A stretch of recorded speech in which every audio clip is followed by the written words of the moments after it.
Clip number 882۔ اس clip میں آپ قرآن پاک کی سورہ حج کی آیت نمبر 17 سے 18 تک کی تلاوت، ترجمہ اور تفسیر قرآن صراط الجنان سماعت فرمائیں گے۔ بسم اللہ الرحمن الرحیم۔ ترجمہ، اللہ کے نام سے شروع جو نہایت مہربان رحمت والا ہے۔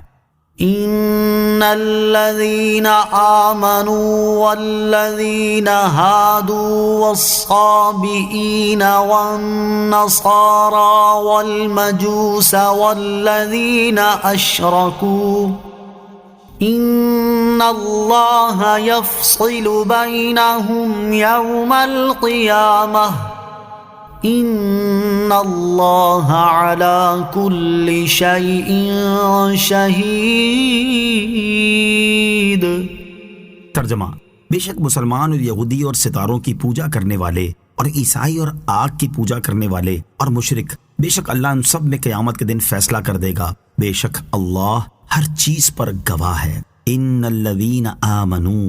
بے شک مسلمان۔ ارشاد فرمایا کہ بے شک وہ لوگ جو مسلمان ہیں اور جو یہودی ہیں اور جو ستاروں کی پوجا کرنے والے ہیں اور جو عیسائی ہیں اور جو آگ کی پوجا کرنے والے ہیں اور جو مشرک ہیں، بے شک اللہ تعالیٰ ان سب میں قیامت کے دن فیصلہ کر دے گا، اور ان میں جو جنت کا مستحق ہوگا اسے جنت میں، اور جو جہنم کا حقدار ہوگا اسے جہنم میں داخل کر دے گا۔ بے شک ہر چیز اللہ تعالیٰ کے سامنے ہے، لہٰذا اس فیصلے میں کسی کے ساتھ کوئی ظلم نہ ہوگا۔ آیت ان الذین آمنوا والذین ہادوا سے معلوم ہونے والے مسائل۔ اس آیت سے دو باتیں معلوم ہوئیں۔ نمبر ایک، آج اگرچہ ہر شخص اپنے آپ کو حق اور ہدایت کا پیروکار کہتا ہے، مگر اس کا عملی فیصلہ قیامت کے دن ہوگا، جب اہل حق کو عزت و احترام کے ساتھ جنت میں بھیجا جائے گا اور اہل باطل کو ذلت و خواری کے ساتھ اوندھے منہ دوزخ میں ڈال دیا جائے گا۔ لیکن یہاں یاد رہے کہ دین اسلام ہی حق ہے اور اسے ماننے والا حق پر ہے، اور تمام انبیاء کرام علیہ السلام کا دین اسلام ہی تھا، لیکن اب دین اسلام سے وہ دین مراد ہے جو حضور پر نور علیہ السلام لے کر آئے ہیں،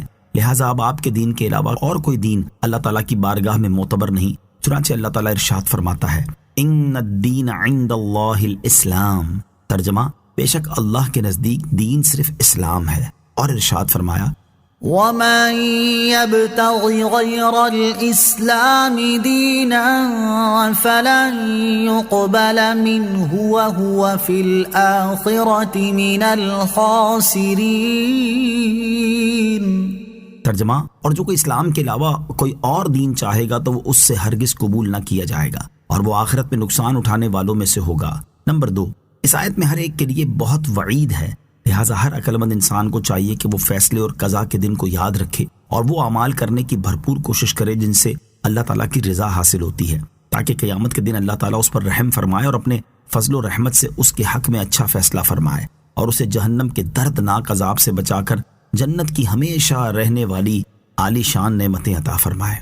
أَلَمْ تَرَ أَنَّ اللَّهَ يَسْجُدُ لَهُ مَن فِي السَّمَاوَاتِ وَمَن فِي الْأَرْضِ والشمس والقمر والنجوم والجبال والشجر والدواب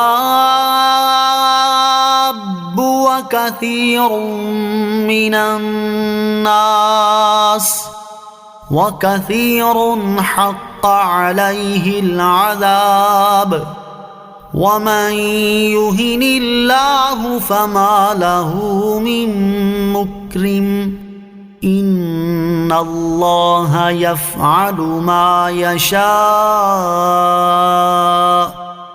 ترجمہ، کیا تم نے نہیں دیکھا کہ جو آسمانوں میں ہیں اور جو زمین میں ہیں، اور سورج اور چاند اور ستارے اور تمام پہاڑ اور درخت اور چوپائے اور بہت سے آدمی، یہ سب اللہ کو سجدہ کرتے ہیں، اور بہت سے لوگ وہ بھی ہیں جن پر عذاب مقرر ہو چکا ہے، اور جسے اللہ ذلیل کرے تو اسے کوئی عزت دینے والا نہیں، بے شک اللہ جو چاہتا ہے کرتا ہے۔ الم ترى، کیا تم نے نہیں دیکھا؟ ارشاد فرمایا کہ اے حبیب اکرم صلی اللہ تعالیٰ علیہ وسلم، کیا آپ نے نہیں دیکھا کہ جو آسمانوں میں ہیں اور جو زمین میں ہیں، اور سورج، چاند، ستارے، تمام پہاڑ، درخت اور چوپائے، یہ سب جیسا اللہ تعالیٰ چاہتا ہے ویسا اسے سجدہ کرتے ہیں، اور بہت سے آدمی یعنی مسلمان طاعت و عبادت کا سجدہ بھی کرتے ہیں، اور بہت سے وہ لوگ ہیں جن پر ان کے کفر کی وجہ سے عذاب مقرر ہو چکا ہے، لیکن ان کے بھی سائے اللہ تعالیٰ کی بارگاہ میں سجدہ ریز ہوتے ہیں، اور جسے اللہ تعالیٰ اس کی شقاوت کے سبب ذلیل کرے تو اسے کوئی عزت دینے والا نہیں، بے شک اللہ تعالیٰ جو چاہتا ہے کرتا ہے۔ نوٹ، یہ آیت سجدہ ہے، اسے پڑھنے اور سننے والے پر سجدہ تلاوت کرنا واجب ہے۔ عزت و ناموری کسی کی میراث نہیں۔